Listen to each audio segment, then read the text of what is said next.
Hey, good evening, guys.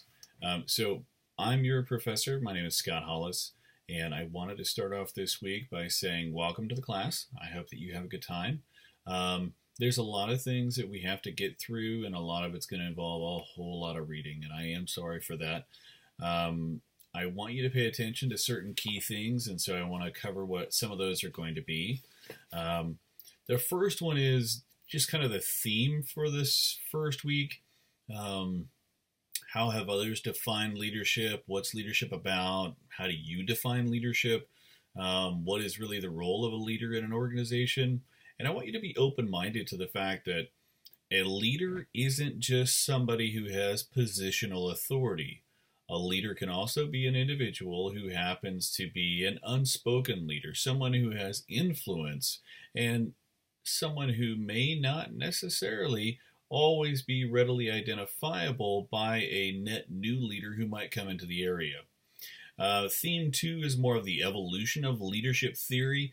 And what you really want to make sure that you understand here is try to pay attention to all of the different types of leadership and the business environment of the day and how that affects things. What is current leadership theory? What does leadership theory have to do with leadership? Some of the things that you have to try to understand is where we came from as a leadership model. For example, historically, there was a time period where it kind of started out with, a great man theory. And the idea that an organization overall would succeed or fail based on the influence of some charismatic leader at the top. A good example of this is Chrysler and Lee Iacocca. Another one might be a modern example where one might say Jack Welch and GE, as well as even say Steve Jobs and Apple. In each one of the scenarios, you had organizations that were highly successful and heavily driven by the sheer strength of the personality of the leader who was at the very top. Now, as we talk about leadership, you want to start thinking about the fact that their leadership is separated into a couple of different areas. One is a manager versus a leader. You really want to make sure that you truly understand the difference between the two.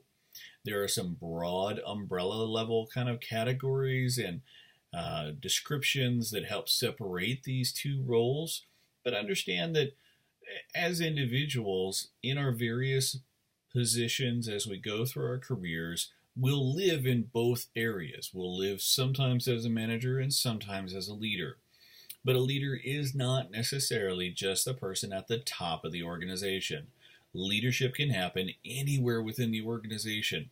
And what you'll see is throughout this 8-week course, a lot of discussions about what's going on with one particular company and then directly trying to apply your readings as to be used in that company. So make sure this week you start off by first reading all about the case study. Understand everything about that particular organization. You'll see it played out throughout the course of the 8 weeks. We're going to keep coming back to it, so you might as well get familiar with it now.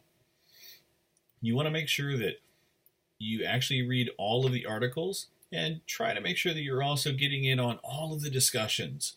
The only way that I have to ensure that you actually have competency and a certain level of understanding of what you're reading is going to be from those discussions.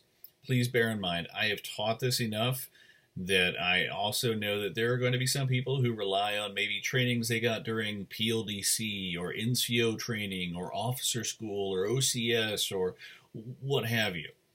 Those trainings don't apply. We're talking about helping you try to make that shift from a government or military style leadership model to a civilian leadership model. And leadership in the civilian sector is completely different.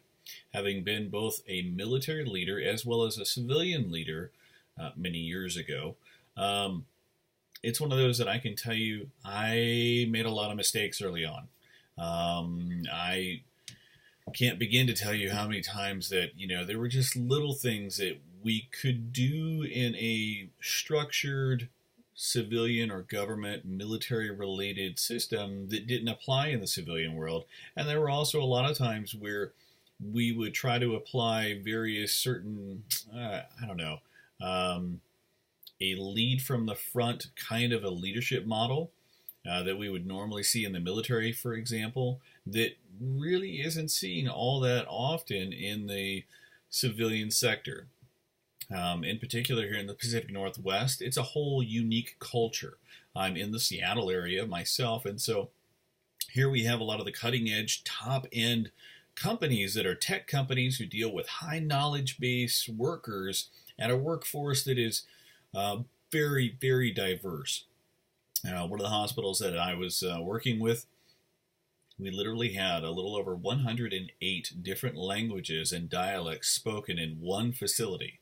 So as you can imagine, along with that go all the different types of cultures and all of the different types of ways that someone can be led, likes to be led, and likes to interact with people.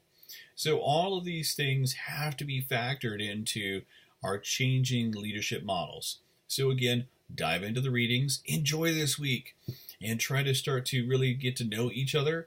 You're going to learn as much from each other as you will from the readings.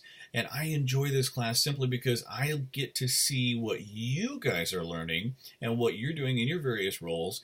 And I just get excited about it because it seems like this particular group, we have a lot of business admin people.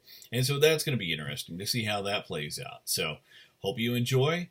Have a great rest of the week, and we'll talk to you later.